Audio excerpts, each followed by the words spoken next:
Hey guys, it's Graham. What's cracking?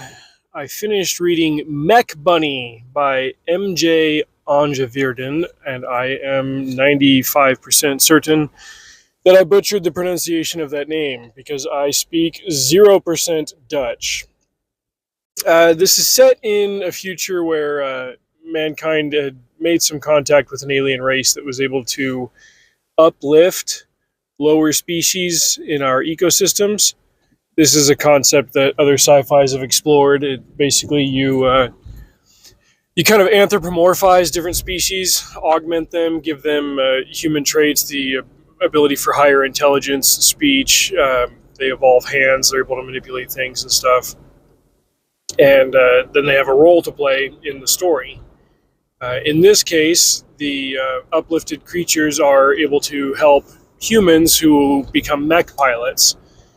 These mechs are called angels, and the connection between the pilot and the mech is pretty seamless. It's like, once you're inside, it feels like it's basically your body. It's just freaking huge. They can use like a 30-foot sword, and they can use a rocket launcher with. It basically looks like a giant revolver, but instead of bullets, it shoots rockets. Like these are huge mechs, and they've got battles to fight. Some of the uplifted species have gone, we'll say, antagonistic, and the main character Sophie has a tag-along creature named Rake, who is, as the title suggests, an uplifted rabbit, and they get in fights with uplifted foxes and other predators and such. The description of this book is pretty cool. I will say, by the time I got to the end of it, I thought this was fine. I love Mecha, and I really want to have my socks just completely rocked by a really great Mecha novel, and it's kind of a rare thing to come across. Several years ago, geez, what year was that? 2015, 2016. My sister-in-law got me a book for my birthday by Peter Tarias called The United States of Japan. And this was right around the time that, let's see, what was it called? The Man in the High Castle was going on Amazon, the adaptation of Philip K. Dick's novel.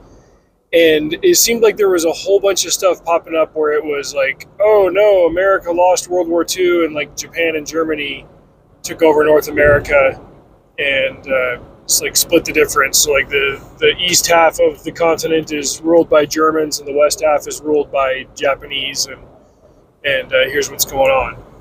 So the United States of Japan takes place in an alternate 1984, where now there are mechs everywhere, and there's a renegade group of Americans trying to rise up and overthrow their Japanese rulers and stuff. And like there's promise in the concept, but by the time I got to the end of it, I was like, yeah, this is a 3-star book, which is fine, but I was hoping for a little bit more.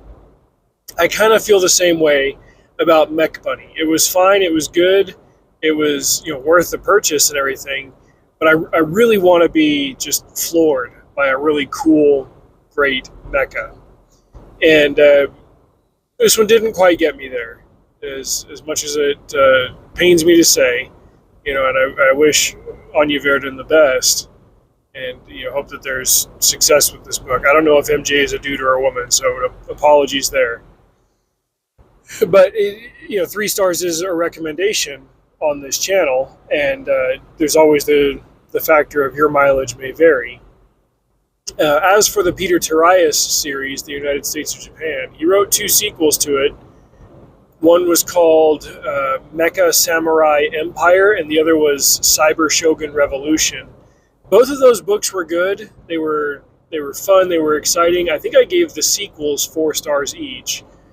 He kind of built on the concept that he had developed in United States of Japan, but also was able to kind of scoot ahead several decades and like move away from further exploring the idea of a Japanese United States, as a commentary on World War II alternate history. Like it became less alternate history and more just like, okay, here's cool mecha, here's some characters that are off doing some stuff. Let's see what we can come up with there.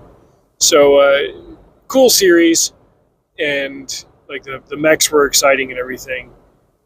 That's one thing that I've enjoyed about the Land and Sea series from Blaine Pardoe is like the mechs are cool. It gives me something to daydream about and to chew on. And I've only listened to them in audio.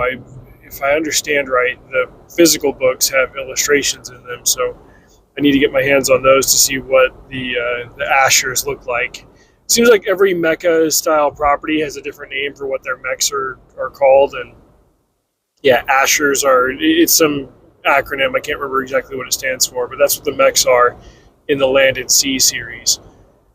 When I was in high school, I read a couple of BattleTech novels. I've tried reading more of them since then, and it didn't really do it for me.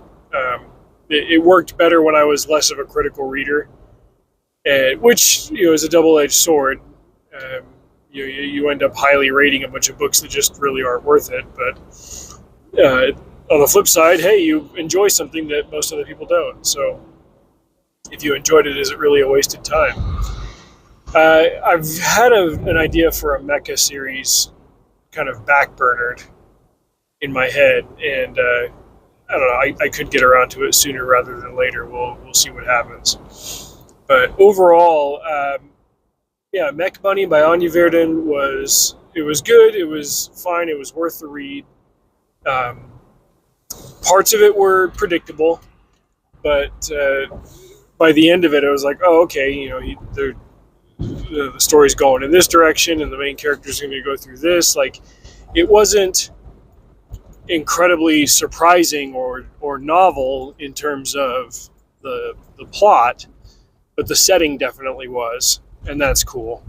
So if you've read it, let me know what you think, and I'll keep my ear to the ground for a sequel. I'll probably read another one, but if not, like, I wouldn't mind reading anything else by this author, because the writing was good and competent. The book didn't overstay its welcome, and there was a cool idea behind it. I just, like I said, I wanted to be a little bit more impressed than I was, but maybe that's a me problem versus the author. I don't know. Anyway, that is a recommendation, though. Check out Mech Bunny, and if you know of any other mech novels that you would recommend, let me know in the comments. Till next time, drive safe. See you out there.